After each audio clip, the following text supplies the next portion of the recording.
प्रिय छात्रों, आज मैं आपको कक्षा 10 की हिंदी पाठ्यपुस्तक क्षितिज के काव्यखंड का द्वितीय पाठ राम लक्ष्मण परशुराम संवाद पढ़ाने जा रहा हूँ। बच्चों, यह पाठ तुलसीदास जी द्वारा रचित श्री रामचरितमानस के बालकांड से लिया गया है। तुलसीदास जी हिंदी साहित्य के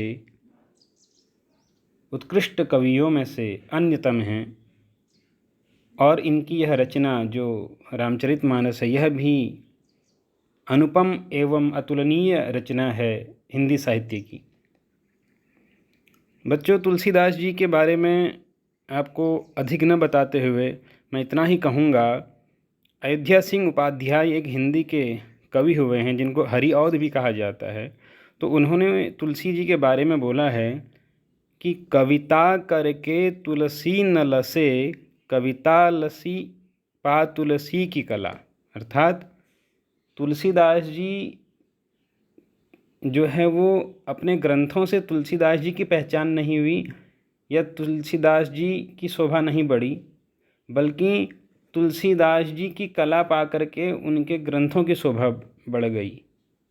तो अर्थात तुलसीदास जी की रचनाओं से बढ़कर तुलसीदास जी के महत्व को हरिऔध जी ने बताया है। तो इनके बारे में बहुत ज़्यादा यहाँ पर वर्णन नहीं करूँगा। पाठ के प्रारंभ में ही तुलसीदास जी का परिचय है, आप इसको पढ़ लीजिएगा। अब यहाँ पर मैं इस राम लक्ष्मण परशुराम संवाद के बारे में चर्चा करूँगा।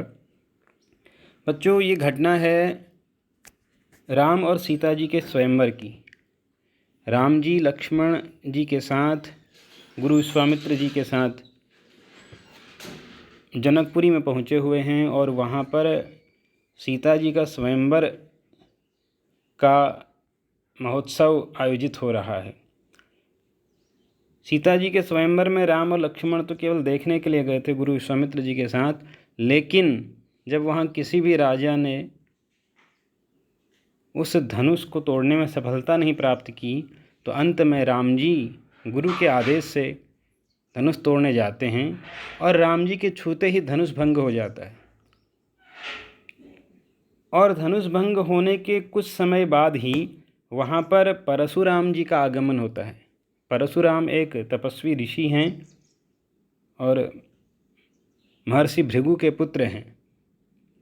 तो इनका आगमन होता है और इन्हें पता चलता है कि यहाँ पर शिवजी के धनुष को तोड़ दिया गया है। जो धनुष वहाँ पर भंग किया गया था वो धनुष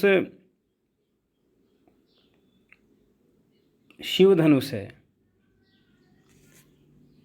शिवजी का धनुष है। और ऐसे में शिवजी के धनुष को तोड़ने पर वो क्रोधित हुए हैं और उनको पता चला है कि यहाँ ये जो मेरे इष्ट हैं, जो मेरे ईश्वर हैं, जो मेरे गुरु हैं शिव, उन्हीं का धनुष तोड़ दिया गया है। तो आते हैं वहाँ पर बहुत क्रोध से जनक जी से पूछते हैं कि हे जनक, ये शिव धनुष किसने तोड़ा, मुझे बताओ, आज मैं उसको छोड़ने वाला नहीं। क्योंकि परशुराम जी अत्यंत क्रोधी स्वभाव के हैं और एक ब्राह्मण, एक तपस्वी होते हुए भी इन्होंने हजारों युद्ध किए हैं और कितने बार इन्होंने जो है धरती को राजाओं से विहीन किया है, क्षत्रियों से विहीन किया है, इतने शक्तिशाली भी हैं। तो जनक जी बहुत डर गए कि अगर मैं इनको राम जी का नाम बताता हूँ तो ये बहुत हानि हो जाएगी और ये राम जी से युद्ध करने लगेंगे। जनक जी मौन हुए। तो जनक जी के मौन को देख करके राम जी आगे बढ़ते हैं और राम जी ही परशुराम जी को बताते हैं। अब देखिए, यहीं पर से ये पाठ, ये काव्यांश शुरू हो रहा है। इससे पहले की जो मैंने आपको कथा बताई ये इसकी पृष्ठभूमि है। अब यहाँ पर जब जनक जी से पूछा है परशुराम जी ने, वो भी यहाँ पर प्रश्न नहीं है, यहाँ पर सीधे राम जी का जो परशुराम जी को विनय है वहाँ से ये पाठ शुरू होता है।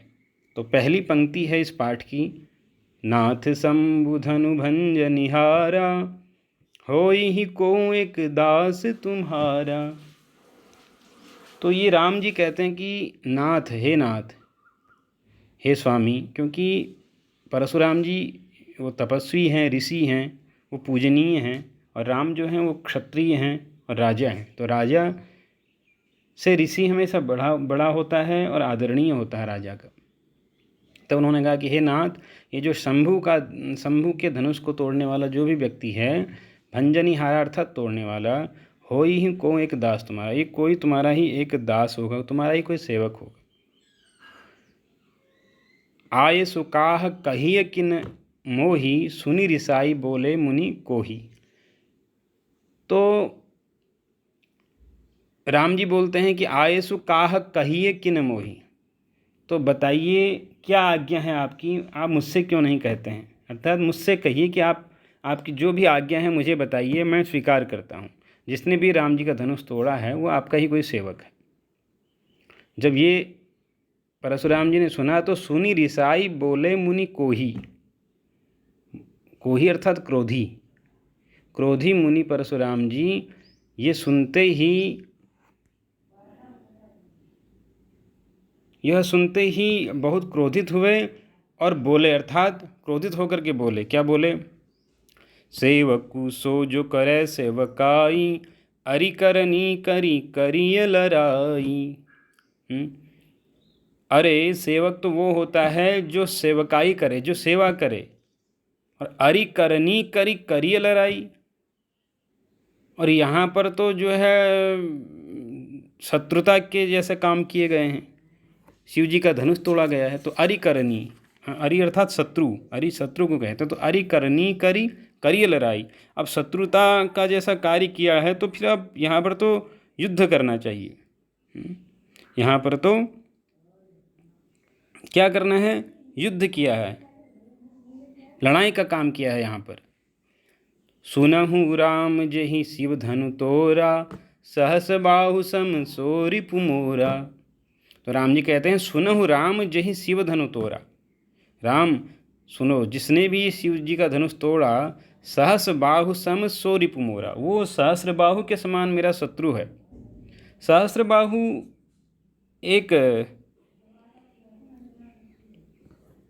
राजा थे और उनसे परशुराम जी की बड़ी भयंकर शत्रुता थी। यह एक अलग कहानी है, इसको मैं अगर समय मिलेगा तो पाठ के अंत में आपको बताऊंगा। लेकिन इतना समझिए कि परशुराम जी के बड़े घोर शत्रु थे सहस्त्रबाहु। तो उसी का उदाहरण दे रहे हैं यहाँ पर परशुराम जी कि जिसने भी शिव जी का धनुष तोड़ा है वो सहस्त्रबाहु के ही समान मेरा शत्रु है। तब आगे बोलते हैं सो भी लगाऊ बिहाई समाजा, नत मारे जई हही सब राजा। अब जिसने भी शिव धनुष तोड़ा है, जिसने भी यहाँ पर इस सभा में जिसने भी तोड़ा है, सो बिलगाओ बिहाई समाजा, वो इस समाज को छोड़ करके अलग चला जाए, अलग हो जाए पहले ही। न तो मारे जई हही सब राजा, नहीं तो सभी राजा मारे जाएंगे। अर्थात अगर अपना नाम नहीं बताएगा, वो यहाँ से अलग नहीं होगा, तो मैं सभी राजाओं को एक एक करके मार दूंगा। इतने शक्तिशाली हैं परशुराम जी, ये केवल कहना नहीं है, ये उनकी करनी भी ऐसी ही। तो आगे क्या बोलते हैं, जब इतना परशुराम जी ने बोला कि सभी राजा मारे जाएंगे, तो उधर लक्ष्मण जी बड़े चंचल स्वभाव के हैं, और लक्ष्मण जी अपनी चंचलता को छोड़ नहीं पाते हैं कहीं भी। तो सुनी मुनि बचन लखन मुसुकाने, बोले परशु धरहि अवमाने। सुनी मुनि बचन, जब ये परशुराम जी की बात सुनी उन्होंने, लक्ष्मण जी ने, तो मुस्काने, वो मुस्कुराने लगे, और बोले परशु धरहि अवमाने, और परशु धरहि अवमाने,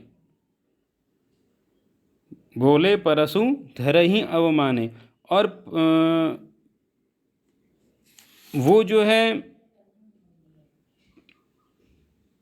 परशुराम जी का अपमान करने के बहाने, अपमान करते हुए, अर्थात उनको क्योंकि उन्होंने कह दिया सभी राजा मारे जाएंगे, ये बात उनसे सहन नहीं हुई, और इसलिए उनके अपमान करने की ही दृष्टि से वो बोले। क्या बोले?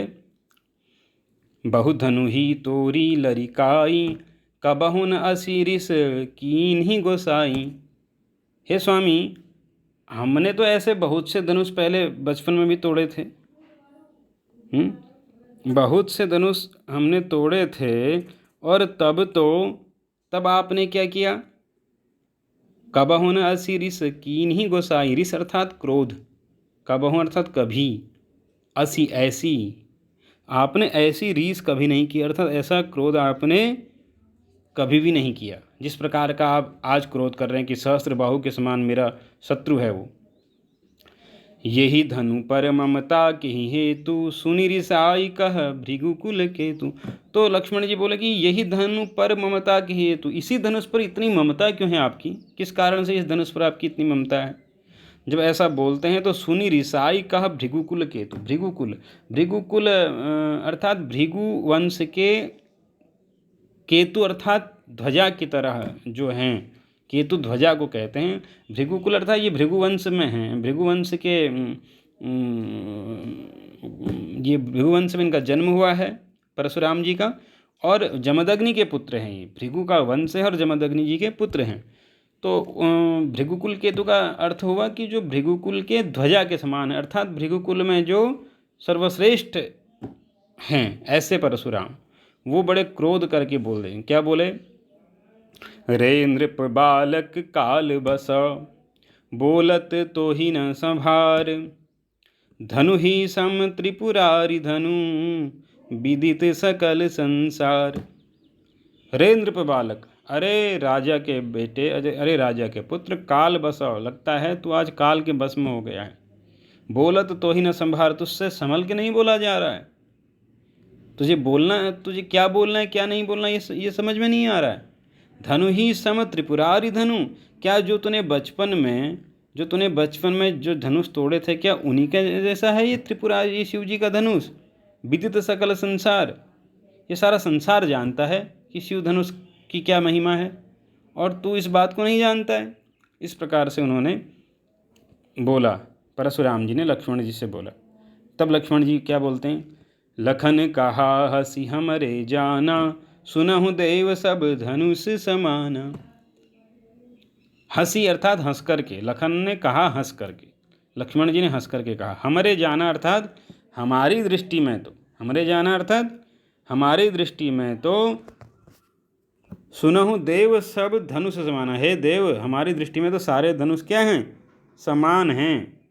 हमारी दृष्टि में सारे धनुष समान हैं। हमारे लिए धनुष का इतना वो नहीं है कि ये शिव जी का धनुष है तो विशेष और दूसरा धनुष कम है। हम तो सभी धनुष को एक समान समझते हैं। का क्षति लाभ जून धनु तोरे, और कह रहे हैं कि का क्षति लाभ जून धनु तोरे। इस जून अर्थात पुराना, इस पुराने धनुष को तोड़ने में क्या हानि हो गई और क्या लाभ था इससे। देखा राम नयन के भोरे, राम जी ने तो इसको केवल देखा ही था। देखा राम नयन के भोरे अर्थात राम जी ने तो इसको केवल देखा ही था, बस केवल देख रहे थे इसको। और वो भी क्या, नयन के भोरे, नयन के भोरे अर्थात धोखे से उन्होंने इसको देख लिया। और क्या क्यों देखा, नया समझ के कि नया धनुष होगा ऐसा समझ के देखा ही था। तो क्या हुआ उतने में ही,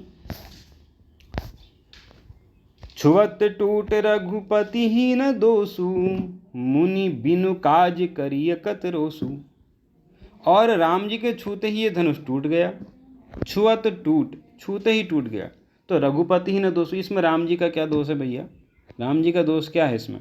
मुनि बिनु काज करिए कत रोसु, तो हे मुनि आप बिना किसी काम के, बिना किसी बात के इतना गुस्सा क्यों कर रहे हैं। रोसु अर्थात गुस्सा, इतना गुस्सा क्यों कर रहे हैं, ये बोला लक्ष्मण जी ने।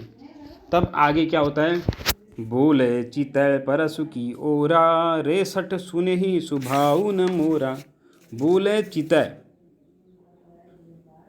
अर्थात परशुराम जी बोलते हैं, चितय अर्थात परशु अपने फरसे की ओर देख करके कि रे सठ सुने ही स्वभाव न मोरा। अरे दुष्ट, अरे सठ, तूने मेरा स्वभाव नहीं सुना है क्या। बालक बोली बधो नहीं तो ही केवल मुनि जड़ जा नहीं मोही।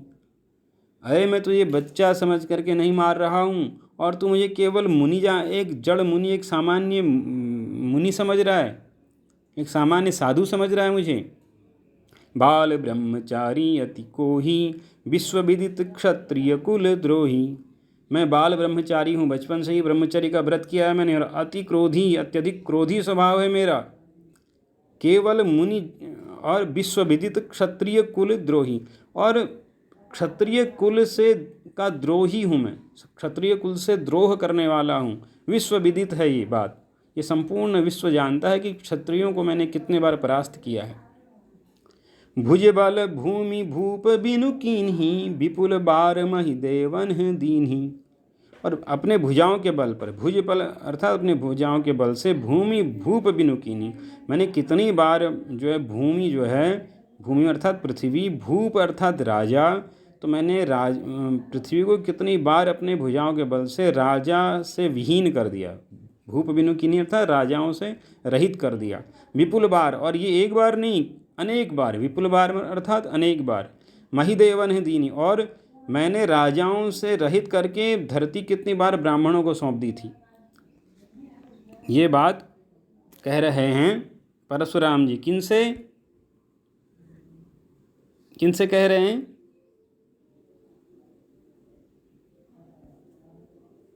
लक्ष्मण जी से।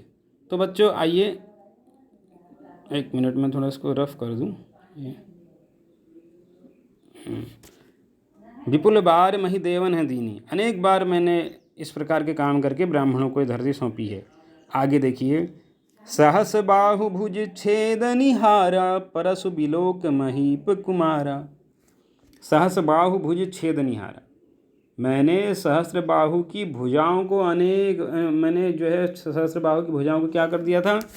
विच्छेद कर दिया, छेद कर दिया था, उनको काट दिया था। परसु बिलोक महीप कुमारा, तो किससे? इस परशु से। तो ऐसे परशु को तुम देख लो, थोड़ा ऐसे परशु को तुम देख लो जिससे मैंने सहस्त्रबाहु की भुजाओं को काट दिया था। मातु पिता ही जनि सोच बस, करसी महिष किशोर। गर्भन के अर्भक दलना, परशु मोर अति घोर। अरे हे बालक, हे बच्चे, मातु पिता ही जनि सोच बस, तू अपनी माता और पिता को क्यों सोच बस कर रहा है, अर्थात क्यों चिंता में डाल रहा है, अपने माता पिता को क्यों दुखी करना चाहता है। करसी महिष किशोर, करसी अर्थात क्यों कर रहा है, महिष किशोर अर्थात महिष कहते हैं राजा को, मही पृथ्वी को कहते हैं, और मही प्लस ईश, मही का पृथ्वी का जो स्वामी है वो राजा होता है, और महिष किशोर अर्थात पृथ्वी के स्वामी का पुत्र। तो महिष किशोर कहते हैं राजा के पुत्र को।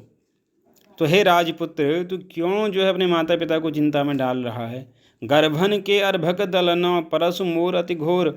मेरा जो ये परशु है, ये फरसा है, ये गर्भन के अर्भक दलना, इसकी ये इतना घोर है, इतना खतरनाक है कि गर्भ के जो छोटे छोटे जो बच्चे होते हैं गर्भ में पल रहे, वो खाली इसके ध्वनि के से ही डर के जो है क्या हो जाते हैं, नष्ट हो जाते हैं। गर्भ में पल रहे जो छोटे से बच्चे हैं, वह जो हैं वह ही इसके ध्वनि से नष्ट हो जाते हैं।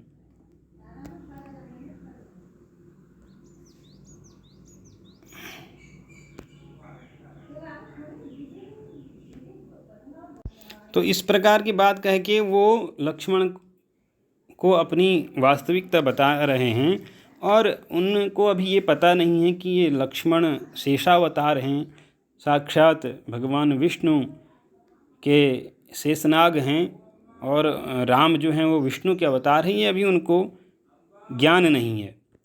तब उनकी बात सुन करके लक्ष्मण जी बोलते हैं, क्या बोलते हैं? बिहसी लखन बोले मृदुबानी, बिहसी लखन बोले मृदुबानी। बिहसी अर्थात हंस करके, लक्ष्मण जी हंस करके मधुर वाणी बोलते हैं। क्या बोलते हैं? अहो मुनीसु महाभट मानी। अरे अहो, अरे मुनिवर, आप तो बड़े योद्धा हैं, बड़े महान योद्धा हैं, आप तो बड़े महान स्वाभिमानी योद्धा हैं। पुनि पुनि मोहि देखाव कुठारू, चहत उड़ावन फूंकी पहारू, और पुनी पुनी अर्थात बार बार, मोही दिखाव कुठारू, बार बार मुझे अपना फरसा दिखा रहे हैं। और क्या है, चहत उड़ावन फूंकी पहारू, और आप चाह रहे हैं कि अपनी फूंक से ही आप पहाड़ को उड़ा दें। अब देखिए लक्ष्मण जी का पूरा उद्देश्य यह है परशुराम जी को अपने सामने में नीचा दिखाना कहें या फिर उनकी वास्तविकता से अवगत कराना कहेंगे, क्योंकि परशुराम जी को अभी यह ज्ञान नहीं है कि ये शेषावतार हैं। तो उनको सामान्य पृथ्वी का राजा समझ रहे हैं, राजपुत्र समझ रहे हैं परशुराम जी, इसलिए लक्ष्मण जी अपनी चंचलता का पूरा परिचय दे रहे हैं वहाँ पर। यहाँ कुम्हड़ बतिया को नाही, जे तर्जनी देखी मरी जाही। तब लक्ष्मण जी कहते हैं यहाँ कोई कुम्हड़ बतिया नहीं है। कुम्हड़ बतिया कहते हैं कद्दू का जो छोटा सा अंकुरित फूल होता है, जिसमें छोटा छोटा कद्दू होता है, या फिर एक कहीं इसको भी कहते हैं और कहीं एक छुई मुई का पौधा होता है, जिसमें उस छुई मुई के पौधे में जो फल आया हुआ होता है उसको छूते ही वो फल टूट के बिखर जाता है। तो लक्ष्मण जी कहना चाहते कि यहाँ कोई कुम्हड़ बतिया नहीं है, जे तर्जनी देखी मरी जाही। जो हाँ, ये कुम्हड़ बतिया उसी छुई मुई के पौधे को ही कह रहे हैं कि जिसमें अंगुली लगाते ही वो मर जाए, अर्थात तो बिखर जाए। देखी कुठारू सरासन बाना, मैं कछु कहा सहित अभिमाना। भैया मैं तो आपका ये फरसे को और इस धनुष बाण को देख करके आपसे इस प्रकार से बोला हूँ, आपके इस फरसे को और आपके इस धनुष बाण को देख करके मैं आपसे अभिमान से बोला हूँ। लेकिन भृगुसुत समुझी जनेऊ बिलोकी, जो कछु कहूँ सहों रिस रोकी। लेकिन फिर भी आप भृगुवंशी हैं, आप भृगुवंश के हैं, अर्थात आप ब्राह्मण वंश में हैं। और क्या है, भृगुसुत समुझी जनेऊ बिलोकी, और आपके यज्ञोपवीत इत्यादि को देख करके जो कुछ कहा हूँ सहों रिस रोकी, मैं जो कुछ भी कहा हूँ अपने क्रोध को रोक करके कह रहा हूँ। मैं क्रोध को रोक करके सह भी ले रहा हूँ और आपको ब्राह्मण वंश का समझ करके अपने क्रोध को यहाँ पर सहन कर रहा हूँ। तब आगे कहते हैं, सुर मही सुर हरिजन अरुगाई, हमरे कुल इन पर न सुराई। सुर मही सुर हरिजन अरुगाई, कह रहे हैं सुर अर्थात देवता, महिसुर अर्थात ब्राह्मण, मही पृथ्वी को कहते हैं, पृथ्वी के देवता, पृथ्वी के देवता अर्थात ब्राह्मण, ब्राह्मण तपस्वी जो तपस्या करते हैं, और हरिजन अर्थात भगवान के भक्त, और अरुगाई अर्थात गाय। तो देवता, ब्राह्मण और भगवान के भक्त और गाय, गौ माता, इन पर हमरे कुल इन पर न सुराई, हमारा वंश जो है हमारे रघुकुल में इन पर सुराई नहीं की जाती, अर्थात इन पर प्रभुता ही नहीं दिखाई जाती, इन पर ताकत नहीं दिखाते, हम शक्ति का प्रयोग नहीं करते हैं, क्योंकि हमें पता है ये पूजनीय हैं चारों लोग। बधें पाप अपकीरति हारें, मारत हूँ पापरिय तुम्हारे। तो कहते हैं आप मुझे मारें भी तब भी मैं आपके पाँव ही पड़ूंगा। क्यों? क्योंकि बधें पापु अपकीरति हारें, क्योंकि ब्राह्मण हैं आप, और ब्राह्मण सुर महिसुर हरिजन और गाय, ब्राह्मण और पृथ्वी के देवता, सुर अर्थात देवता, महिसुर अर्थात ब्राह्मण और भगवान के भक्त, और गाय, इनको मार करके बधें पाप अपकीरति हारें, इनका वध करके पाप लगता है और अपकीर्ति होती है, संसार में जो है अपकीर्ति होती है। इसलिए आप मुझे मारेंगे तब भी मैं आपके पाँव ही पड़ूंगा, ऐसा लक्ष्मण जी कह रहे हैं परशुराम जी से। कोटि कुलिस सम बचन तुम्हारा, व्यर्थ धरहूँ धनु बाण कुठारा। और लक्ष्मण जी फिर उनको चिढ़ाते हुए कहते हैं, देखिए हे परशुराम जी, आपके जो वचन है ना, आपके वचन ही कोटि कुलिस सम, करोड़ों कोटि कुलिस सम वचन तुम्हारा, तुम्हारे वचन ही जो हैं इतने कठोर हैं कि करोड़ों वज्रों के समान हैं। करोड़ों वज्र और आपके वचनों की तुलना एक साथ की जा सकती है, इतने कठोर वचन आपके हैं। तो व्यर्थ धरऊँ धनु बाण कुठारा, आप तो धनुष बाण और कुल्हाड़ा खाली ही रख रहे हैं अपने पास। आपके वचनों को सुन के ही लोग मर जाएं, इतने भयंकर वचन हैं आपके। इस प्रकार की बात करके उनको एक तरह से व्यंग्य कर रहे हैं लक्ष्मण जी। जो बिलो की अनुचित कहेऊँ क्षमहु महामुनि धीर, सुनि रस सरोस रघुवंश मणि बोले गिरा गभीर। अब होता क्या है कि जो बिलो की अनुचित कहूँ क्षमहु महामुनि धीर, फिर उसके बाद ऐसा कह के लक्ष्मण जी ये भी कह रहे कि हे परशुराम जी, अब आपके इस धनुष और बाण को देखकर और कुठार फरसे को देख करके अगर मैंने कुछ अनुचित कह दिया तो क्षमा हूँ महामुनि, हे धीर, हे धैर्यवान महामुनि, हे मुनि, मुझे माफ़ करिएगा। मैं तो क्षत्रिय हूँ, वीर हूँ, और वीरता के प्रतीकों को, वीरता के चिन्हों को देख करके मुझे वीरों जैसी बात ही करूँगा मैं, क्योंकि हम राजपुत्र हैं। जहाँ भी इस प्रकार की वस्तुएं दिखेंगी हम वहाँ वीरों की ही बात करेंगे। फिर भी अगर मैंने कुछ अनुचित किया हो तो मुझे माफ़ कीजिएगा। सुनी सरोस भृगुवंश मणि बोले गिरा गभीर। सुनी अर्थात ऐसा सुन करके, सरोस अर्थात रोष के साथ, गुस्से के साथ, भृगुवंश मणि, भृगुवंश के मणि के समान जो है, अर्थात परशुराम जी बोले गिरा गभीर, गंभीर वाणी में बोले। क्या बोले? कौशिक यहु सुनहु मंद येहु बालकु, कुटिलु काल बस निजे कुल घालकु। हे कौशिक, कौशिक कौन है? विश्वामित्र जी का नाम है कौशिक। वो कौशिक उनका नाम है, तो वो विश्वामित्र जी से कहते हैं, उनको पता है कि विश्वामित्र जी के 2 शिष्य हैं, उनसे बोलते हैं कि हे कौशिक, सुनहु, सुनिए, मंद येहु बालकु, ये जो तुम्हारे साथ ये बच्चा है ये बहुत ही बुद्धिहीन है, मंद है। कुटिलु काल बस निजे कुल घालकु, और बड़ा कुटिल है, बड़ा टेढ़ा है ये, और लगता है काल के बस में हो गया है, और निज कुल घालकु, अपने कुल का ही नाश करने वाला है बच्चा। भानुवंश राकेश कलंकु, निपट निरंकुश अबुधु असंकु। ये तो ऐसा है जैसे सूर्यवंश में कलंकित करने वाला चंद्रमा पैदा हो गया।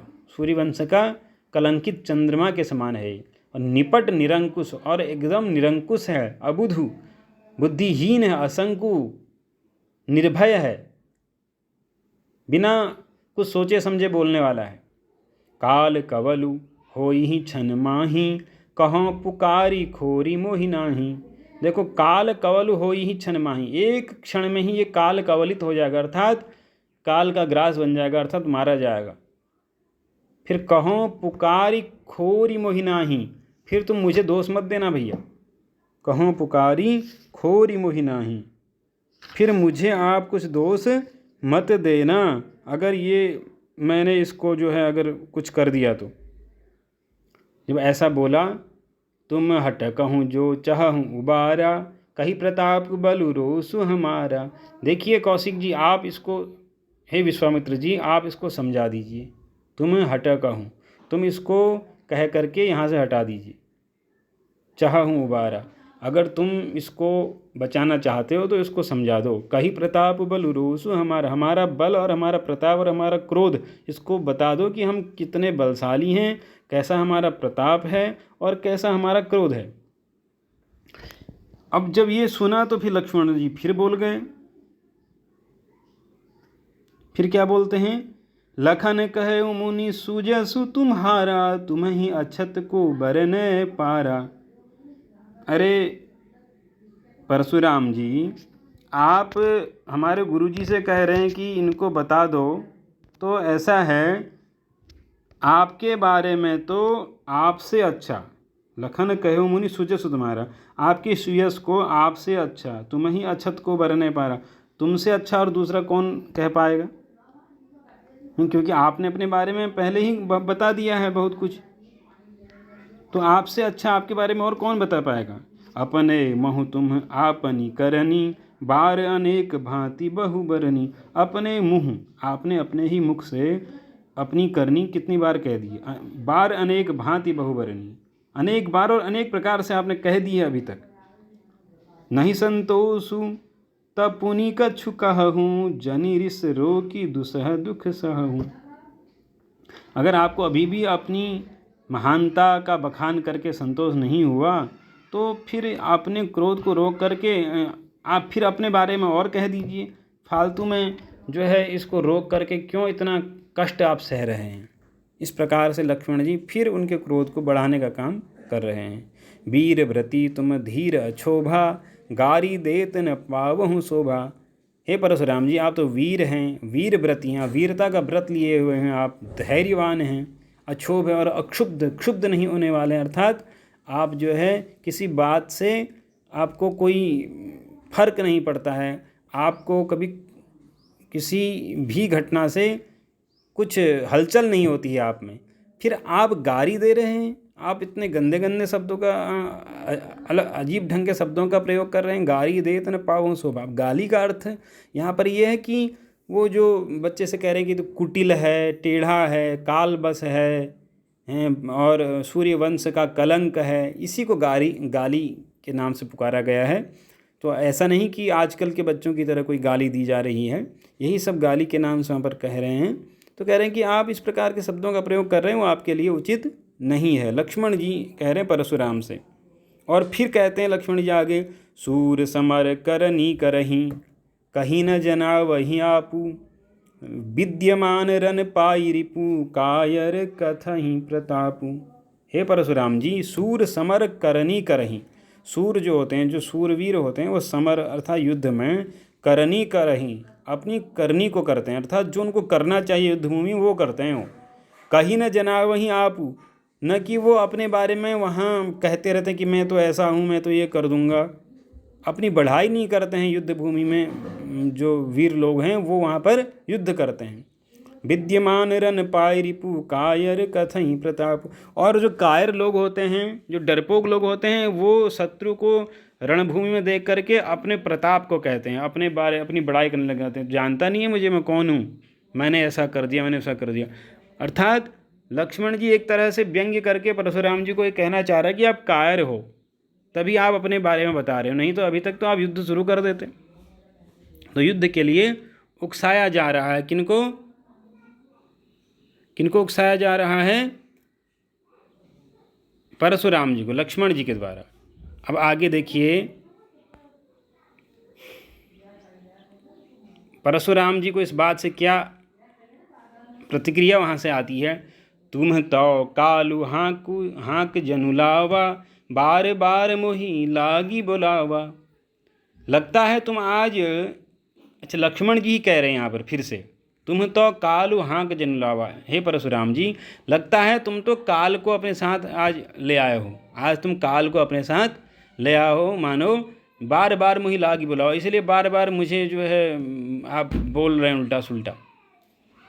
सुनत लखन के बचन कठोरा। और जब लक्ष्मण के इस प्रकार के कठोर वचन सुने परशुराम जी ने, परशु सुधारी धरे कर घोरा, तो उन्होंने अपने फरसे को सुधार करके अर्थात हाथ में लेकर के दिखाने का प्रयास किया भयंकर कठोर उस फरसे को, कि मैं अब तुझे छोड़ूंगा नहीं।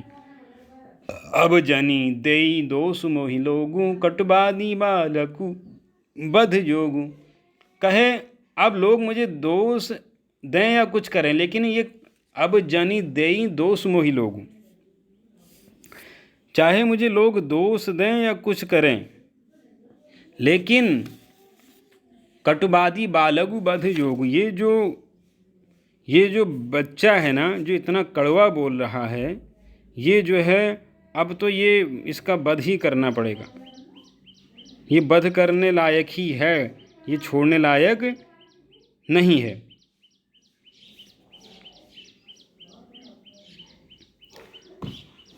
आगे क्या कहते हैं, बाल बिलो की बहुत मैं बाँचा, अब ये हूँ मरनिहार भांसा। बच्चा समझ करके मैं बहुत कहा, मैं बहुत समझाया। बाल बिलो की अर्थात देख करके, मैंने इसको बच्चा देख करके बहुत कुछ कहा, लेकिन अब ये हूँ मरनिहार भांसाचा, लेकिन अब ये मरने योग्य ही, अब ये मरने वाला है, सच में अब ये मरने योग्य है, अब ये बचने वाला नहीं है। कौशिक कहा क्षमी अपराधु, बाल दोष गुण गनहि न साधु। तब जब परशुराम जी का क्रोध अत्यधिक बढ़ गया, तब विश्वामित्र जी बीच में आए और कहा, क्षमी अपराधु, हे मुनिवर, हे मुनिश्रेष्ठ, आप अपराध क्षमा कीजिए। बाल दोष गुण गणहीन साधु, जो साधु पुरुष होते हैं, जो संत लोग होते हैं, जो सज्जन लोग होते हैं, वो बाल दोष गुण गणहीन, वो बच्चों के दोष और गुणों की गणना नहीं करते हैं, बच्चों के की आदतों पर ज़्यादा ध्यान नहीं देते हैं। खर कुठार में अकरुण को ही, आगे अपराधी गुरुद्रोही। तब विश्वामित्र जी की इस बात को सुनकर के परशुराम जी क्या बोलते हैं, खर कुठार में अकरुण क्रोधी। हे विश्वामित्र जी, खर कुठार, मेरे पास जो है ये खतरनाक कुल्हाड़ा है मेरे हाथ में हैं, और क्या है, मैं जो है अकरुण हूँ, अर्थात करुणाहीन हूँ, मैं निर्दयी व्यक्ति हूँ, दयाहीन हूँ और क्रोधी हूँ। और ऐसे में मेरे आगे से ये गुरुद्रोही, अपराधी गुरुद्रोही खड़ा है। अब आप बताइए ऐसे में क्या होगा। उतर देत छोड़ो बिनु मारे, केवल कौशिक सील तुम्हारे। फिर भी ऐसा होने पर भी, इतना भयंकर कुठार मेरे हाथ में है और मैं निर्दयी व्यक्ति, क्रोधी व्यक्ति, और मेरे सामने में अपराधी और गुरुद्रोही खड़ा है, फिर भी इसके उत्तर देने पर भी, इसके मेरे से जो है वाद विवाद करने पर भी मैं क्या कर रहा हूँ, छोड़ो बिनु मारे, इसको बिना मारे ही छोड़ रहा हूँ, बिना मारे इसको छोड़ रहा हूँ। केवल कौशिक सील तुम्हारे, क्यों छोड़ रहा हूँ, हे कौशिक, हे विश्वामित्र जी, केवल आपके कारण, आपके स्वभाव के कारण, क्योंकि आप बड़े ही विनम्र हैं, आपके स्वभाव के कारण मैं इसको छोड़ रहा हूँ। इस पंक्ति तक अभी हम पहुँचे हैं। तो जब ऐसा बोलते हैं तो आगे देखिए, न त यही काटी कुठार कठोरे, गुरहि उरिन हो तेऊ श्रम थोरे।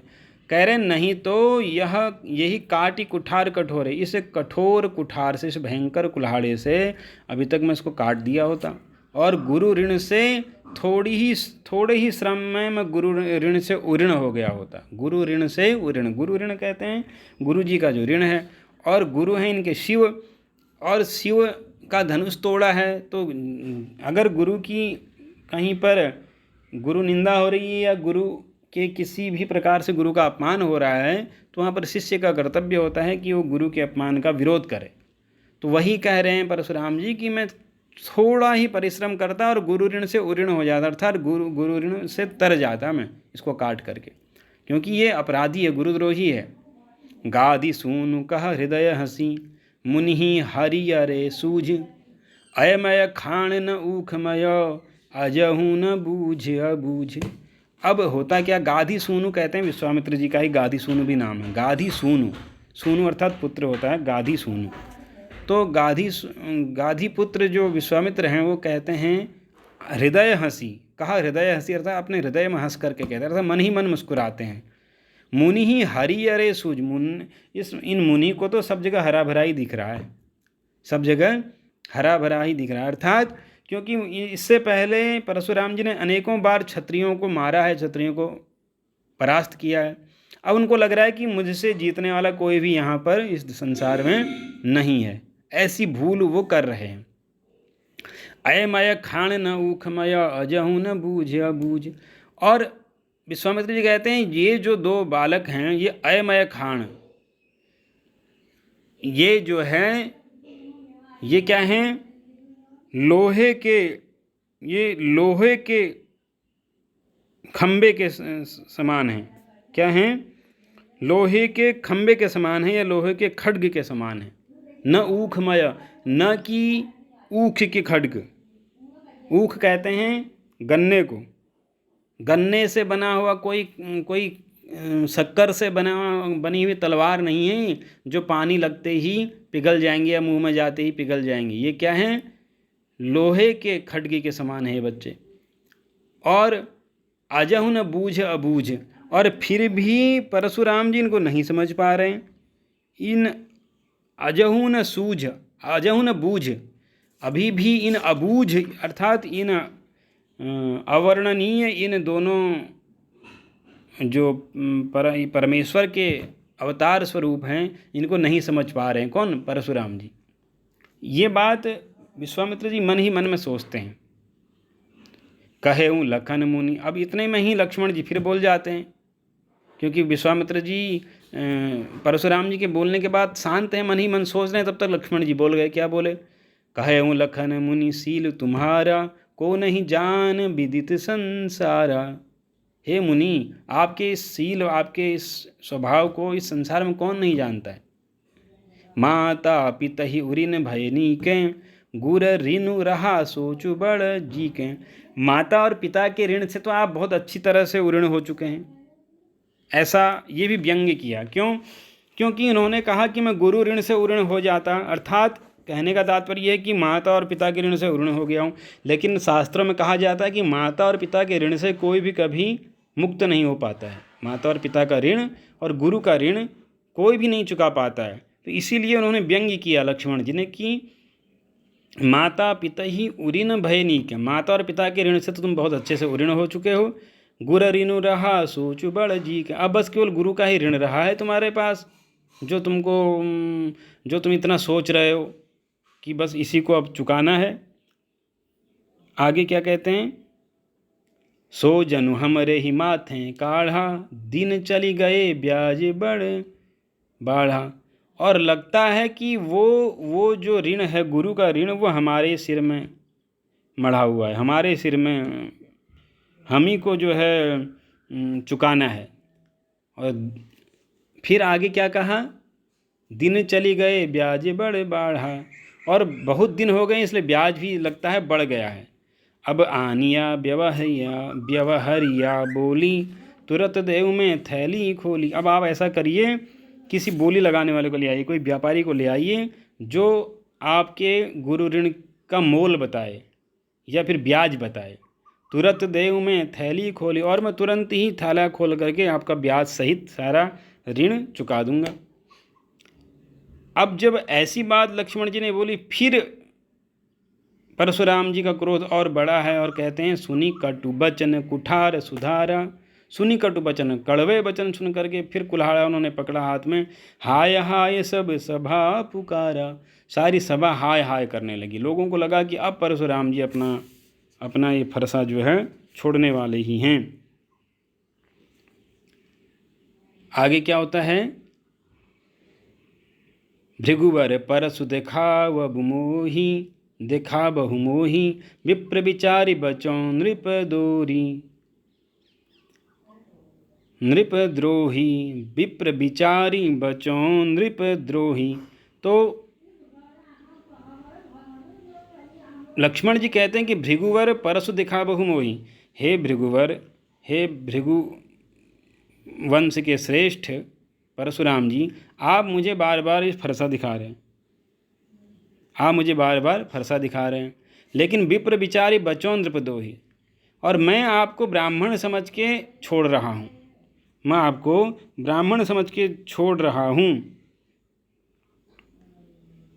और आप तो क्या हैं? नृपद्रोही हैं, आप तो राजाओं के द्रोही हैं, राजाओं से द्रोह करने वाले हैं। फिर भी मैं आपको ब्राह्मण समझ करके छोड़ रहा हूँ, क्योंकि ब्राह्मण की ऐसी महिमा है, उस पर कभी भी प्रहार नहीं किया जाता है। मिले न कबहूँ सुभट रन गाढ़े, द्विज देवता घर ही के बाढ़े।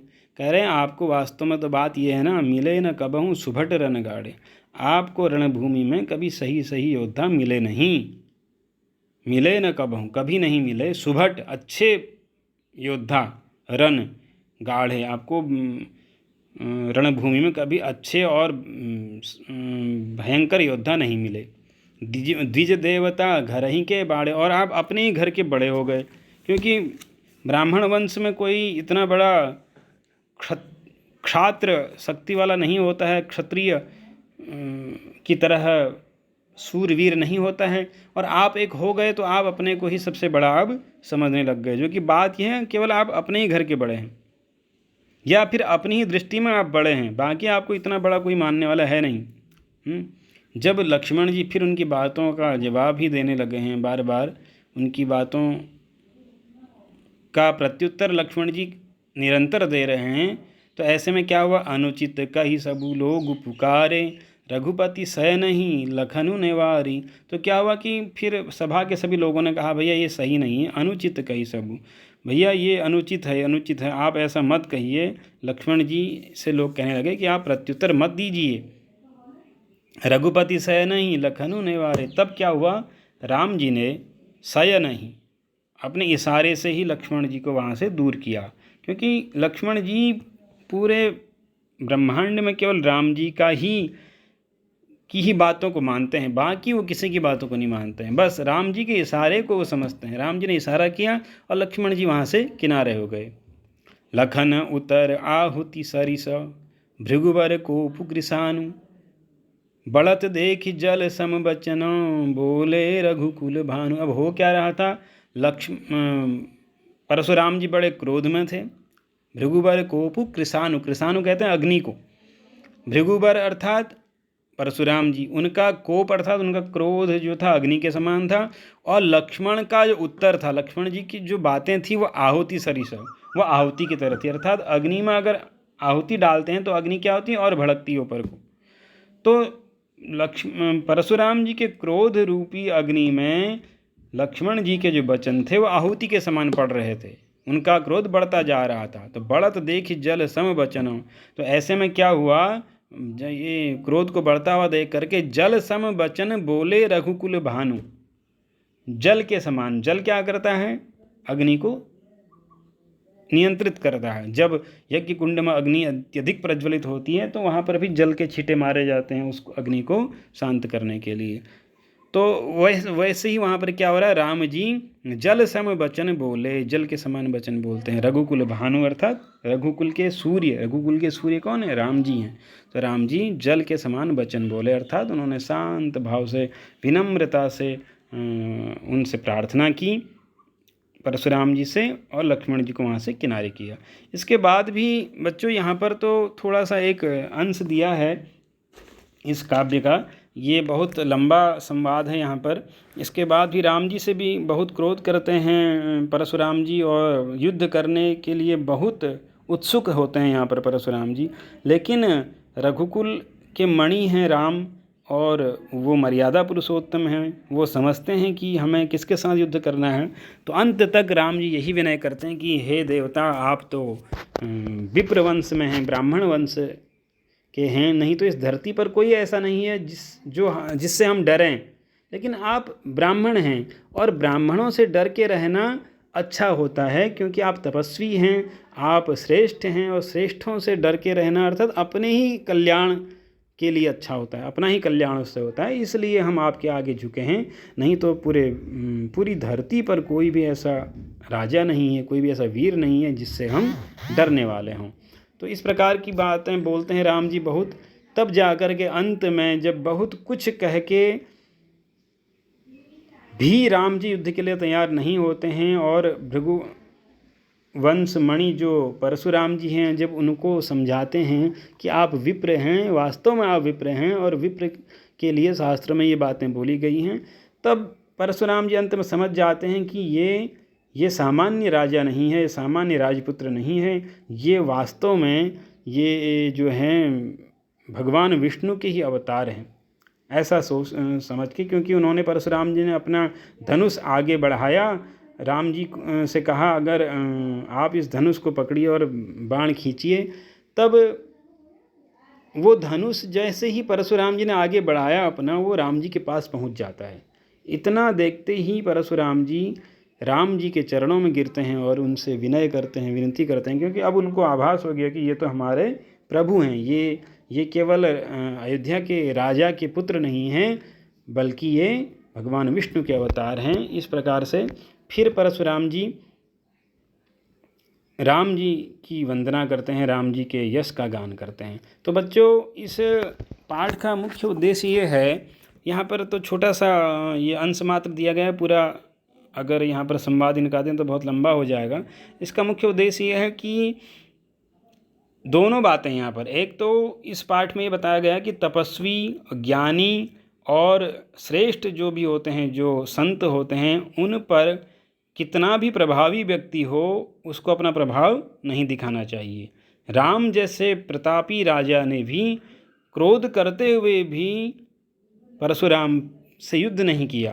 तो ये यहाँ की विशेषता है कि आप कितने भी शक्तिशाली हों, आप कितने भी श्रेष्ठ हों शक्ति में, लेकिन यदि कोई विद्यावान, कोई ज्ञानी, कोई संत, कोई सज्जन अगर आपके सामने हैं तो उसको अपना प्रताप, अपना बल कभी भी नहीं दिखाना चाहिए, उसके सामने अपने बल का प्रयोग नहीं करना चाहिए। दूसरा, इस पाठ में राम जी की भी महिमा का वर्णन है, क्योंकि परशुराम जी ने इतना संवाद किया, अंत में राम जी के आगे झुके तो पूरे समाज को उन्होंने दिखा दिया कि ये राम सामान्य नहीं हैं जो आज सीता स्वयंवर में धनुष जिन्होंने भंग किया है, ये तो भगवान विष्णु के साक्षात अवतार हैं।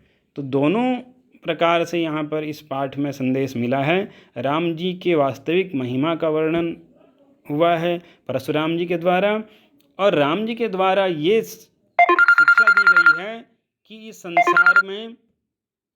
संसार में कितने भी शक्तिशाली हो जाओ, लेकिन ज्ञानियों पर, तपस्वियों पर, सज्जनों पर, संत लोगों पर कभी भी अपनी शक्ति का प्रयोग नहीं करना चाहिए। तो आप लोग इस पाठ को अच्छे से पढ़ें और इसके भावार्थ को समझें, उसके बाद इसको याद करें। काव्य का मुख्य उद्देश्य है उसको याद जरूर करना चाहिए, तभी काव्य के रस का पान किया जा सकता है। जब कविताएं याद होंगी तभी वास्तविक उसका रस मिलेगा, क्योंकि जब कविताएं याद रहती हैं तो भविष्य में कभी कभी जब हम स्वच्छंद होते हैं, हम प्रकृति में रमण कर रहे होते हैं, उस समय फिर इसके रसास्वादन का आनंद मिलता है। याद नहीं होगा तो फिर वो बात नहीं हो पाती है। कथाएं याद हो जाती हैं केवल एक बार पढ़ने से, लेकिन काव्य को थोड़ा रटना पड़ता है, तभी काव्य आगे तक काम आते हैं। इसमें 2 प्रकार के छंदों का प्रयोग हुआ है बच्चों। छंद शास्त्र आप आगे पढ़ेंगे। एक तो इसमें चौपाई छंद का प्रयोग हुआ है, जो ये ज़्यादा लंबी लंबी हैं, चौपाइयाँ हैं, और एक इसमें दोहे का प्रयोग हुआ है। जैसे ये सबसे लास्ट में दोहा है, लखन उतर आहुति सरिस भृगु बर कूप ग्रसानो। ऐसे ही बीच बीच में जो छोटी लाइनें हैं, 2-2 लाइनें, ये दोहे हैं, और बाकी सब छंद हैं। छंद में और दोहों के ये नियम क्या हैं, ये कभी आप व्याकरण कक्षा होगी तब आपको समझाया जाएगा। फिलहाल आप इस काव्य का आनंद लीजिए और इसको अच्छे से पढ़ के याद कीजिए। धन्यवाद बच्चों।